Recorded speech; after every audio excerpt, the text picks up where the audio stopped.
अध्याय 13 खिलजी साम्राज्यवाद पाठ 3 कुतुबुद्दीन मुबारक 1316 ईस्वी से 1320 ईस्वी।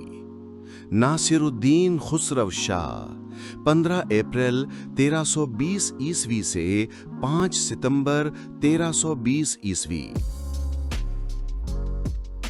कुतुबुद्दीन मुबारक 1316 ईस्वी से 1320 ईस्वी।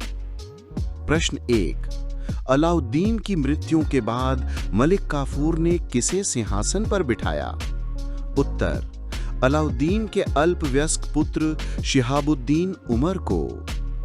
प्रश्न 2। मुबारक ने सिंहासन कैसे प्राप्त किया? उत्तर, उसने काफूर की हत्या करवा दी, कुछ समय तक अपने भाई का अभिभावक रहा और फिर उसे अपदस्थ करके स्वयं सिंहासन पर बैठ गया। प्रश्न 3। मुबारक ने अपने पिता के किन नियमों को रद्द कर दिया? उत्तर, उसने कठोर अध्यादेश रद्द कर दिए, बंदियों को मुक्त कर दिया, बाजार पर से नियंत्रण हटा दिया और कर कम कर दिए। प्रश्न 4। मुबारक पर किस व्यक्ति का अत्यधिक प्रभाव था? उत्तर, खुसरव नामक उसके एक सुंदर प्रियजन का। प्रश्न 5। देवगिरी के किस राजा ने विद्रोह किया था जिसे मुबारक ने मरवा दिया? उत्तर, हरपाल देव ने। प्रश्न 6। मुबारक के विरुद्ध षड्यंत्र का प्रमुख कौन था? उत्तर, उसका चचेरा भाई असदुद्दीन। प्रश्न 7। मुबारक का आचरण कैसा था? उत्तर, वो पूर्ण रूप से इंद्रिय सुखों में लिप्त हो गया, स्त्रियों के वस्त्र पहनकर दरबार में आता था और कभी-कभी नंगा होकर दरबारियों के बीच दौड़ता था।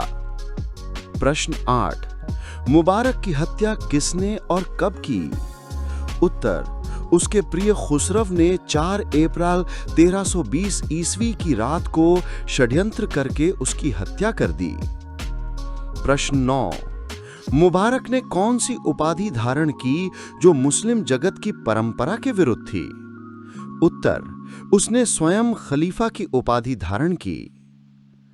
नासिरुद्दीन खुसरव शाह 15 अप्रैल 1320 ईस्वी से 5 सितंबर 1320 ईस्वी। प्रश्न 10। खुसरव किस नाम से सिंहासन पर बैठा? उत्तर, नासिरुद्दीन खुसरव शाह के नाम से। प्रश्न 11। खुसरव मूल रूप से कौन था? उत्तर, वो भारवार अथवा गडरिया नामक नीची जाति का गुजराती हिंदू था जिसने बाद में इस्लाम स्वीकार कर लिया था। प्रश्न 12। गाजी मलिक किस पद पर था? उत्तर, वो पंजाब का सूबेदार तथा सीमा रक्षक था। प्रश्न 13। खुसरव ने किस प्रसिद्ध शेख को धन बांटकर अपने पक्ष में किया था? उत्तर, दिल्ली के शेख निजामुद्दीन औलिया को। प्रश्न 14। तुर्की अमीरों ने खुसरव के विरुद्ध क्या नारा बुलंद किया? उत्तर, उन्होंने नारा बुलंद किया कि हिंदुस्तान में इस्लाम संकट में है। प्रश्न 15। खुसरव के विरुद्ध आंदोलन का नेतृत्व किसने किया? उत्तर, सीमा रक्षक गाजी मलिक ने। प्रश्न 16। गाजी मलिक का पुत्र कौन था जो दिल्ली से भागकर अपने पिता से जा मिला? उत्तर, जूना खां। प्रश्न 17। खुसरव का अंत कैसे हुआ? उत्तर, 5 सितंबर 1320 ईस्वी को गाजी मलिक के साथ हुए युद्ध में वो पराजित हुआ और मारा गया। खिलजी व्यवस्था की दुर्बलताएं। प्रश्न 18। खिलजी साम्राज्य की नींव किस पर अवलंबित थी? उत्तर, वो दुर्बल नींव पर अवलंबित थी और संपूर्ण व्यवस्था सुल्तान की व्यक्तिगत प्रतिभा पर निर्भर थी। प्रश्न 19। खिलजी साम्राज्यवाद किस पर आधारित था? जनता की अनुमति पर? उत्तर, यह सैनिक बल पर आधारित था, जनता की अनुमति पर नहीं। प्रश्न 20। अलाउद्दीन के शासन के प्रति कौन कौन से वर्ग असंतुष्ट थे? उत्तर, तुर्की अमीर, हिंदू सामंत, नए मुसलमान, व्यापारी तथा जनता के सभी वर्ग उसके निरंकुश शासन से तंग आ चुके थे। प्रश्न 21। अलाउद्दीन ने अपने उत्तराधिकारियों को उचित शिक्षा क्यों नहीं दी? उत्तर: पाठ के अनुसार उसने अपनी व्यवस्था को स्थायित्व प्रदान करने के लिए अपने पुत्रों तथा उत्तराधिकारियों को उचित शिक्षा नहीं दी। प्रश्न 23। अलाउद्दीन के परिवार में फूट किसने उत्पन्न की? उत्तर: उसके प्रिय मलिक काफूर ने। प्रश्न 23। मुबारक ने अपने पिता के नियमों को रद्द क्यों किया? उत्तर: उसने जनता को प्रसन्न करने के लिए ऐसा किया। प्रश्न 24। खिलजी व्यवस्था का पतन इतनी जल्दी क्यों हो गया? क्योंकि ये व्यवस्था केवल एक व्यक्ति अलाउद्दीन की प्रतिभा और सैन्य बल पर आधारित थी। इसमें स्थायित्व का अभाव था और इसने समाज के सभी वर्गों को अपना विरोधी बना लिया था। उसके उत्तराधिकारी कमजोर और अयोग्य थे। प्रश्न 25। जलालुद्दीन के पूर्वजों ने हेलमंद की घाटी के जिस प्रदेश में 200 वर्षों से अधिक निवास किया था, उसे क्या कहते थे? उत्तर: उसे गरमसीर अथवा उष्ण प्रदेश कहते थे। प्रश्न 26। कैकुबाद ने मलिक फिरोज को सेना मंत्री का पद किसकी मृत्यु के उपरांत दिया था? उत्तर: मलिक तुजाकी की मृत्यु के उपरांत। प्रश्न 27। जलालुद्दीन ने अपने छोटे भाई यगरश खां को कौन सा पद दिया था? उत्तर: उसे सेना मंत्री या आरिज़े मुमालिक के पद पर नियुक्त किया गया था। प्रश्न 29। अलाउद्दीन के देवगिरी आक्रमण के समय यादव राजा रामचंद्र देव की सेना का अधिकांश भाग किसके साथ तीर्थ यात्रा पर गया हुआ था? उत्तर: उसके पुत्र शंकर देव के साथ। प्रश्न 30। अलाउद्दीन के अनुसार राजा का कोई संबंधी नहीं होता और राज्य के सभी निवासी क्या होते हैं? उत्तर: राज्य के सभी निवासी उसके सेवक अथवा प्रजा होते हैं। प्रश्न 31। अलाउद्दीन ने रणथंभोर पर आक्रमण क्यों किया? इसका एक प्रमुख तत्कालीन कारण क्या था? उत्तर: क्योंकि वहां के शासक हमीर देव ने कुछ विद्रोही नए मुसलमानों को अपने यहां शरण दी थी। प्रश्न 32।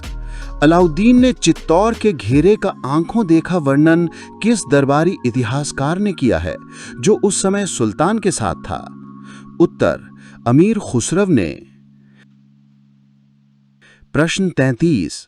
अलाउद्दीन ने उत्तर भारत और दक्षिण भारत की विजय के संबंध में क्या भिन्न नीतियां अपनाई? वो उत्तर भारत को जीतकर उस पर सीधा शासन करना चाहता था, जबकि दक्षिण के शासकों से वो केवल अपनी अधीनता स्वीकार कराना और वार्षिक कर वसूलना चाहता था। प्रश्न 34। अलाउद्दीन के बाजार नियंत्रण नियमों को कठोरता से लागू कराने वाले दो मुख्य अधिकारियों के क्या नाम थे? उत्तर: दीवाने रियासत तथा शाहाने मंडी। प्रश्न 35। अलाउद्दीन ने किस वित्त मंत्री की सहायता से कठोर राजस्व नियमों को लागू किया? उत्तर: वित्त मंत्री शराफकाई की सहायता से। प्रश्न 36। अपने राजत्व के निरंकुश आदर्श के कारण अलाउद्दीन की तुलना किन यूरोपीय शासकों से की गई है? उत्तर: फ्रांस के लुई 14वां तथा प्रशा के फ्रेडरिक महान से। प्रश्न 37। अलाउद्दीन के गुजरात विजय के दौरान राजा कर्ण अपनी किस पुत्री को लेकर भागने में सफल रहा था? उत्तर: अपनी पुत्री देवल देवी को लेकर। प्रश्न 38। अलाउद्दीन के किस सेनापति की वीरता से मंगोल इतने भयभीत थे कि वो कहते थे कि क्या तुमने जफर खां को देख लिया है? उत्तर: जफर खां की वीरता से मंगोल इतने भयभीत थे। प्रश्न 39। अलाउद्दीन के शासनकाल में मंगोल नेता तागी के आक्रमण के समय सुल्तान को किस किले में शरण लेनी पड़ी थी? उत्तर: उसे सीरी के दुर्ग में शरण लेनी पड़ी थी। प्रश्न 40। अलाउद्दीन के अंतिम दिनों में विद्रोह कर देवगिरी को स्वतंत्र घोषित करने वाले शासक का क्या नाम था? उत्तर, शंकर देव के उत्तराधिकारी हरपाल देव ने।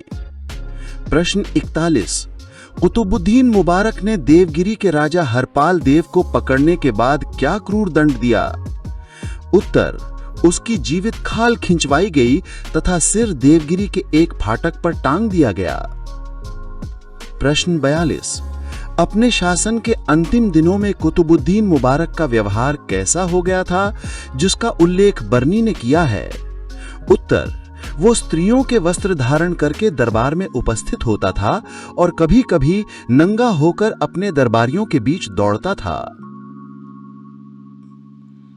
प्रश्न 43, खुसरव शाह के अतिरिक्त तुर्की सल्तनत में राजशक्ति पर नियंत्रण स्थापित करने वाला पहला प्रमुख भारतीय मुसलमान कौन था? उत्तर, इमामुद्दीन रेहान। Thank you. ऐसी और वीडियो देखने के लिए हमारे चैनल को सब्सक्राइब करें और बेल आइकन को प्रेस करें जिससे आपको न्यू वीडियो का नोटिफिकेशन एकदम से मिल जाए।